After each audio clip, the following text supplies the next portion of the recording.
করে তাহলে এই সিন্ডিকেটের হোতাদেরকে খুঁজে বের করতে হবে। এই সিন্ডিকেট ভাঙতে হবে। এই সিন্ডিকেট ভেঙে এমন একটি সুন্দর সোনার বাংলাদেশ গড়ে উঠবে যেখানে মানুষের ভাতের অধিকার, ভোটের অধিকার প্রতিষ্ঠিত হবে, কথা বলার অধিকার প্রতিষ্ঠিত হবে, মানুষ নির্বিঘ্নে চলাফেরা করবে, দেশে ইন্ডাস্ট্রি কলকারখানা গড়ে উঠবে, বেকারত্ব দূর হবে, বাংলাদেশের মানুষ সুখে শান্তিতে বসবাস করবে। এর জন্য প্রয়োজন বাংলাদেশের আইন শৃঙ্খলা বাহিনী থেকে শুরু করে রাষ্ট্রীয় যন্ত্র যেগুলো আছে এই ভোটারদেরকে খুঁজে বের করতে হবে। এই ভোটারদেরকে খুঁজে বের করে দৃষ্টান্তমূলক শাস্তি দিয়ে একটি বাংলাদেশের সুন্দর বাংলাদেশ বিনির্মাণের সহযোগিতা করতে হবে। আমরা এই সরকারকে সহযোগিতা করব যেন বাংলাদেশের সকল জায়গা থেকে দুর্নীতি দূর হয়, আমরা সুন্দর বসবাস করতে পারি। এই কথা বলে আমি আমার সংক্ষিপ্ত আলোচনা শেষ করছি। আসসালামু আলাইকুম ওয়া রাহমাতুল্লাহ। এখন আমাদের মাঝে বক্তব্য নিয়ে আছেন ডক্টর কাজী মনিরুজ্জামান মনির, সিনিয়র যুগ্ম আহ্বায়ক তাঁতিদল কেন্দ্রীয় কমিটি। তাকে তার বক্তব্য দেওয়ার জন্য অনুরোধ করা হলো।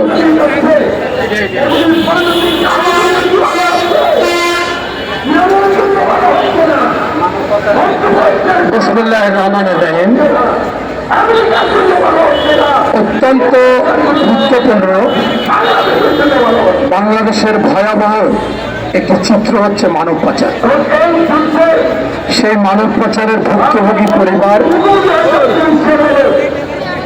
আজকের এই সমাজ কল্যাণ পরিষদের সভাপতির কাছে এসে তাদের আর্তনাদ, তাদের কষ্টের কথা বারবার বলেছিলেন বিধায় আজকে তারা এই জাতীয় প্রেস ক্লাবে তাদের পক্ষে কথাগুলো শুনেছেন এবং যারা যারা এগুলোর সাথে বেশি বেশি জড়িত তাদের সম্পর্কে চিহ্নিত করে আজকে এই মানববন্ধনের ব্যবস্থা করেছেন।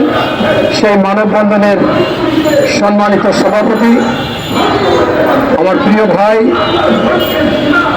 খোকন ভাই, উপস্থিত হচ্ছেন ফারুক ভাই, রিপন ভাই সহ এখানে যারা সত্যিকার অর্থে ন্যায় প্রতিষ্ঠা করতে চান সেই ব্যক্তিবর্গ। সংগ্রামী সাথী বন্ধুরা, আমি এসে দেখলাম যে সামনের যে ব্যানারে কেন যেন আমরা কোনো হাসির ছবি যারা পাইল কিনা, এখানে দেখলাম যে সেই মাসুদউদ্দিন চৌধুরী তার হাসছে, সিলভার সেলিম তিনি হাসছেন। অর্থাৎ আমি যেটা বুঝাতে চেয়েছি, একটি মানব পাচার মানে ওই পরিবারের কান্না, ওই একটি পরিবার ধ্বংস, আর যারা করছে তাদের হাসি। এই যে নির্মমতা, এটা অত্যন্ত সত্যিকার একটা বিষয়। তাই এই গুরুত্বপূর্ণ বিষয়ে বর্তমান সরকারকে গুরুত্বপূর্ণ ভূমিকা পালন করতে হবে। কারণ এই বাংলাদেশে জনশক্তি রপ্তানি করেছিলেন শহীদ প্রেসিডেন্ট জিয়াউর রহমান, এবং এই জনশক্তি রপ্তানি করার কারণেই আজকে বাংলাদেশে আমরা এই উন্নয়ন দেখতে পাচ্ছি। বাংলাদেশে আমাদের অর্থ আসছে, রেভিনিউ আসতেছে, সেই জন্য আমরা অনেকভাবে অনেক সমস্যার পরে এই যে একটা সরকার ছিল দুর্নীতি করেছে, অর্থ পাচার করেছে, তারপরে আমরা টিকে আছি। তাই এই যে আমাদের মানব সম্পদ রপ্তানি, সেইখানে মানব পাচার হতে পারে না। আপনারা দেখেছেন সামাজিক মাধ্যমে কিভাবে এই মানব পাচারকারীরা এদের নির্মমতা, এরা যে কত বড় অন্যায় করেছে এবং তাদের যে মায়া দয়া নাই সেইটা কিন্তু আপনারা স্পষ্ট দেখেছেন। কিভাবে তারা নিয়ে যায়, বলে যে আমরা নেব ইতালি, আমরা নেব অস্ট্রেলিয়া, আমরা নেব কানাডা, বলে এমন এমন রাষ্ট্রে নিয়ে যায়। সেই রাষ্ট্রে নিয়ে ছেড়ে দিলে সেইখানে দালালরা তাদেরকে আটকিয়ে খাওয়া দেয় না, মারে, টর্চার করে, টর্চার করার পর এই বাড়ি থেকে এই বাংলাদেশ কাছ থেকে টাকার পর টাকা নিতে থাকে, তাদের সব কিছু বিক্রি করে সেইখানে টাকা দেয়, শেষ পর্যন্ত তাদের লাশ আসে বা কেউ হয়তো বা কোনো রকম জীবিত ফিরে আসে। তাই আজকে যারাই এটার সাথে জড়িত, সে মাসুদউদ্দিন চৌধুরী হোক আর সিলভার সেলিম হোক আর অন্য কেউ হোক, আমার কথা সেটা না।